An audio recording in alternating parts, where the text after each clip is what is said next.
Hi friends, Tungabhadra ಜಲಾಶಯ ನೀರಿನ ಮಟ್ಟ ಮತ್ತು ಸಾಮರ್ಥ್ಯ ಎಷ್ಟು ಹೊಂದಿದೆ? ತುಂಬ ಸ್ನೇಹಿತರು ಚಾನಲನ್ನು ಸಬ್ಸ್ಕ್ರೈಬ್ ಮಾಡದೆ ವಿಡಿಯೋವನ್ನು ನೋಡ್ತಾ ಇದ್ರೆ ದಯವಿಟ್ಟು ಚಾನಲನ್ನು ಸಬ್ಸ್ಕ್ರೈಬ್ ಮಾಡಿಕೊಳ್ಳಿ, ವಿಡಿಯೋವನ್ನು ಲೈಕ್ ಮಾಡಿ, ಶೇರ್ ಮಾಡಿ. Karnataka water resource management information ಇಂದ ಈ ಮಾಹಿತಿಯನ್ನು ತಿಳಿಸಲಾಗುವುದು. ತುಂಗಭದ್ರಾ ಜಲಾಶಯ ನೀರಿನ ಮಟ್ಟ 1633 ಅಡಿಯನ್ನು ಹೊಂದಿರುತ್ತದೆ.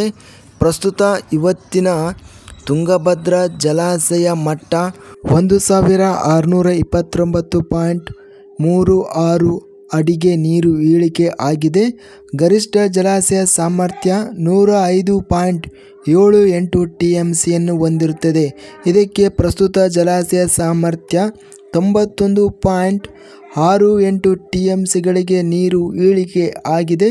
ಒಟ್ಟು ನೀರಿನ ಇಳುವರಿ 477.68 TMCಗಳು. ಇವತ್ತಿನ ನೀರಿನ ಒಳಹರಿವು 4477.71 ಕ್ಯೂಸೆಕ್ಗಳು ಮತ್ತು ಇವತ್ತಿನ ನೀರಿನ ಹೊರಹರಿವು 5971 ಕ್ಯೂಸೆಕ್ಗಳು. ಇಂತಹ ಹೆಚ್ಚಿನ ಮಾಹಿತಿಗಾಗಿ ನಮ್ಮ ಚಾನಲನ್ನು ಕೂಡಲೇ ಸಬ್ಸ್ಕ್ರೈಬ್ ಅನ್ನು ಮಾಡಿಕೊಳ್ಳಿ. ಈ ವಿಡಿಯೋವನ್ನು ಸ್ನೇಹಿತರಿಗೆ ಮತ್ತು ರೈತ ಬಾಂಧವರಿಗೆ ಶೇರ್ ಮಾಡಿ. ಧನ್ಯವಾದಗಳು. ಜೈ ಜವಾನ್, ಜೈ ಕಿಸಾನ್.